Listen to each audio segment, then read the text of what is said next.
My dear people. Baba was a man of sober habits. At no time did he ever leave you with doubts about his sobriety.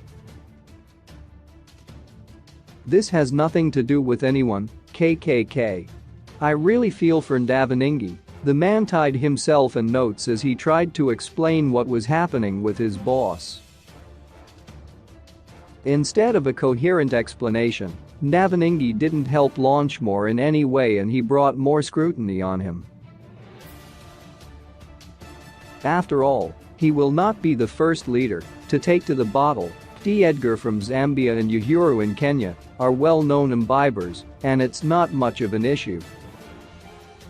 Baba, the sober one, stayed in power for 37 years. Edgar couldn't muster a second term. I am not saying anything about Launchmore, KKK. After the incident, did you see how Launchmore now wears his tie?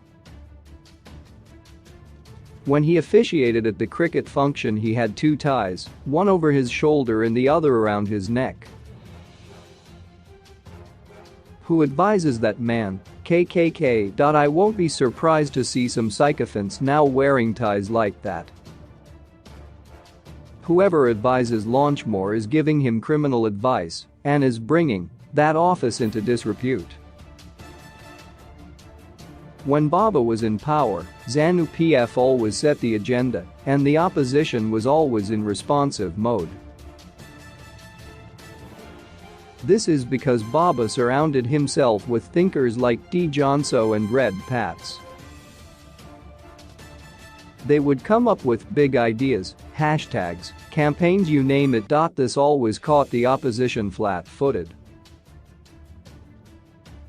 Now Baba is gone, and so are the thinkers in ZANU-PF. Instead we have Ndavanindi and Joji, who are still employing old-school propaganda that's not effective. Instead of setting the agenda, they are playing catch-up, and it's a sorry sight. Nero and his lot have come up with their Ngapanhake Mukamana. Instead of thinking of something new, Joji has come up with something unoriginal and uninspiring. The new slogan that he is touting now is called Ndarangagararipo. Dear my people, can we be honest with each other? It's dull, unimaginative and doesn't espouse any big idea. Joji postures as a thinker, but if this is all that he has got, then he is badly overrated.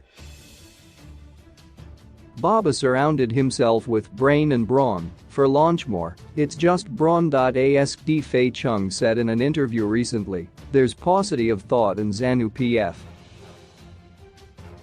She said she rejoined the party because ZANU-PF lacked intellectuals. How right she is. One trick pony. What did we ever do to deserve a finance minister like Nthuli? He presented a budget that does nothing but punish the poor.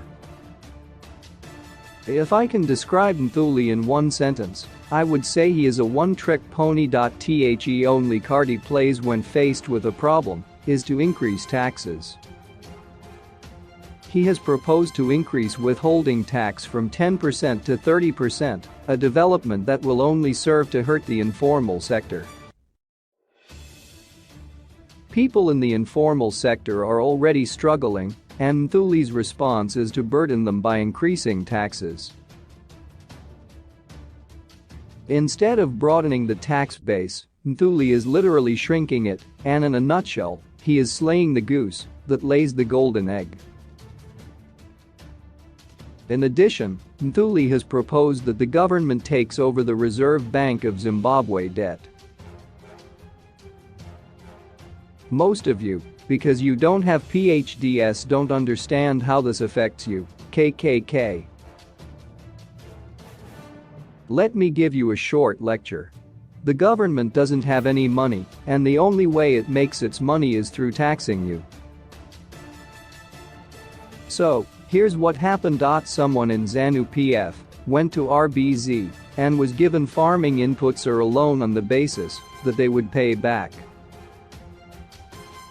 However, the person, because he or she is connected, did not bother to pay back the loan, and RBZ couldn't be bothered to make a follow-up. So if you do this and boom, the debt is $3 billion. Mthuli then raises your taxes to pay back that money.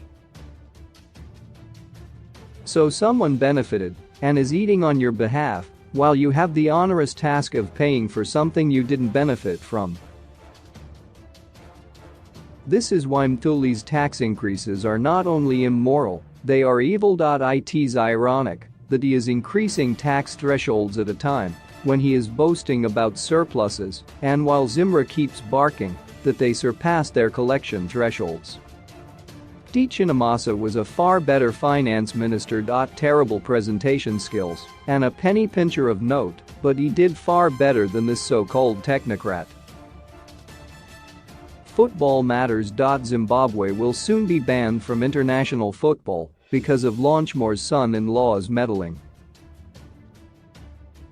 If the ZIFA board could be kicked out for poor administration, then even the whole government should go because they are inept.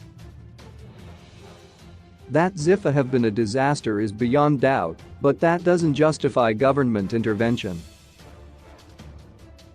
Well, I have looked into my crystal ball, and I can guarantee that a FIFA ban is in the works. Never mind what Jerry at SRC says, the axe will fall soon. P.S. I don't watch football, it's too coarse for me. I prefer more refined sports like tennis and cricket. Stop it. Munipengaya. Dr. Amai stop it. PhD. Fake.